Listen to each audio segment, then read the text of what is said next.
एक कंपनी तभी ग्रो करती है जब उसके एम्प्लॉयज ग्रो करें। जैसा कि हम सब जानते हैं कि किसी भी कंपनी के लिए उसके एम्प्लॉयज बहुत ही इंपॉर्टेंट एसेट होती हैं, तो उनके साथ एक अच्छा रिलेशनशिप बनाना बहुत ही इंपॉर्टेंट होता है ताकि हमारा काम इफेक्टिवली हो पाए और उसमें कोई भी रुकावट ना हो पाए। ये एम्प्लॉयज के लिए भी बहुत इंपॉर्टेंट होती है क्योंकि इससे उनका ट्रस्ट बिल्ड होता है और वो कंपनी के साथ लॉयल रहते हैं, और वो जितना लॉयल रहते हैं कंपनी की रेपुटेशन उतनी ही बढ़ती है।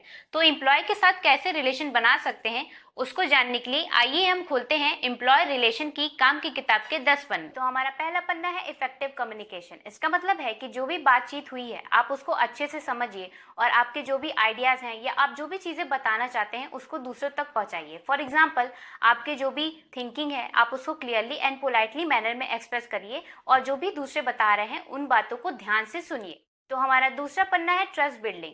इसका मतलब है कि एक अच्छा रिलेशन बनाने के लिए दूसरों पर विश्वास रखना बहुत ही ज़रूरी है। फॉर एग्जाम्पल, आप दूसरों से बात करिए, उनकी जो भी प्रॉब्लम्स हैं उसको सुनिए और उनकी जो भी ज़रूरतें हैं उनको समझने की कोशिश करिए। इससे एक बहुत ही अच्छा ट्रस्ट बिल्ड होता है। तो हमारा तीसरा पन्ना है कॉन्फ्लिक्ट रिजोल्यूशन। इसका मतलब है कि अगर कोई भी इशू हो जाता है तो उसको समझना बहुत ही ज़रूरी है और उसके जो भी पॉसिबल सॉल्यूशंस हो सकते हैं उसको निकालना भी बहुत ज़रूरी होता है। फॉर एग्जाम्पल, अगर कोई भी इशू हो जाता है तो हमें उसको समझना चाहिए और उसके बाद जो भी लोग हैं उनसे बात करके उनसे सजेशन लेके उस प्रॉब्लम का सॉल्यूशन निकालना चाहिए। तो हमारा चौथा पन्ना है एम्प्लॉय रिकॉग्निशन। इसका मतलब है कि जो भी एम्प्लॉयज हैं उनको रिस्पेक्ट देना बहुत ही ज़रूरी होता है। जो भी सिंसियर एम्प्लॉयज हैं जो अच्छा काम कर रहे हैं उन्हें अपने कोवर्कर्स और बॉस से इंपॉर्टेंस मिलना बहुत ही ज़रूरी होता है।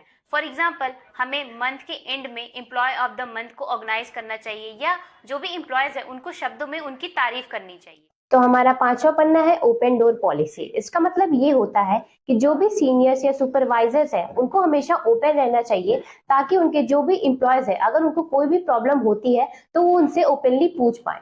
फॉर एग्जाम्पल, अगर किसी एम्प्लॉय को कोई प्रॉब्लम है या वो अपना पॉइंट ऑफ व्यू बताना चाहता है तो जो भी सीनियर्स है उनको उनकी बातें सुनना चाहिए। तो हमारा छठवां पन्ना है वर्क लाइफ बैलेंस। इसका मतलब है कि लोगों को अपनी पर्सनल एंड प्रोफेशनल लाइफ को मेंटेन करके रखना चाहिए। उन्हें अपनी पर्सनल चीज़ें प्रोफेशनल चीज़ों में नहीं लानी चाहिए। फॉर एग्जाम्पल, उनका जो भी टाइम है उनको अपनी जो भी पर्सनल रिस्पॉन्सिबिलिटीज़ है उसमें भी टाइम देना चाहिए और उनका जो भी वर्क फ्लो है उसको भी मेंटेन करके रखना चाहिए। तो हमारा सातवां पन्ना है ग्रीवियंस हैंडलिंग। इसका मतलब है कि जो भी शिकायतें हैं उनको समझना बहुत ही ज़रूरी है क्योंकि अगर हम प्रॉब्लम्स का सॉल्यूशन अभी नहीं निकालेंगे तो वो आगे चलकर बड़ी प्रॉब्लम्स बन सकती हैं। फॉर एग्जाम्पल, जो भी शिकायतें हैं उनको समझना और उसके साथ ही तुरंत उसका सॉल्यूशन निकाल। तो हमारा आठवां पन्ना है एम्प्लॉय इंगेजमेंट। इसका मतलब है कि लोगों का सपोर्ट और पार्टनरशिप में काम करना बहुत ही ज़रूरी होता है। फॉर एग्जाम्पल, हमारे जो भी एक्सपीरियंसेस हैं या जो भी आइडियाज़ हैं हमें उन्हें दूसरों से शेयर करना चाहिए और हम जो भी डिसीजंस ले रहे हैं उसमें दूसरों को भी इन्वॉल्व करना चाहिए, उनके भी ओपिनियंस लेना चाहिए। तो हमारा नौवां पन्ना है करियर डेवलपमेंट। इसका मतलब है कि हम लोगों की पर्सनल डेवलपमेंट और करियर को लेके सही एडवाइस दे के उनको अपने करियर में और आगे बढ़ने में मदद कर सकते हैं। फॉर एग्जाम्पल, हम ट्रेनिंग और मेंटोरशिप सपोर्ट करके उनके जो भी प्रोफेशनल ग्रोथ है उसको बढ़ा सकते हैं। तो हमारा 10वां और आखिरी पन्ना है एम्प्लॉय वेलनेस। इसका मतलब है कि हमें एम्प्लॉयज़ की खुशी और हेल्थ के बारे में सोचना बहुत ही ज़रूरी है ताकि वो अपने काम को फुल एनर्जी के साथ कर पाएँ। कुछ ऐसी एक्टिविटीज़ कराइए जिससे कि उनकी एनर्जी रिफ्रेश हो पाए।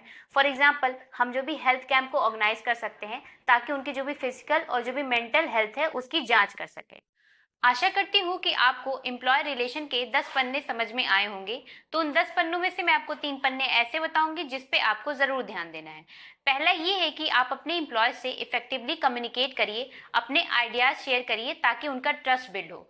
दूसरा ये है कि उनका ओवरऑल काम में जो भी कंट्रीब्यूशन रहा है आप उसके लिए उन्हें अप्रिशिएट करिए। और तीसरा ये है कि आप उनकी हेल्थ और खुशी के लिए कुछ ऐसी एक्टिविटीज कराइए जिससे कि उनकी एनर्जी बूस्ट। अगर आपको हमारा प्रयास अच्छा लगा हो तो वीडियो को लाइक करिए, शेयर करिए और चैनल को सब्सक्राइब करिए।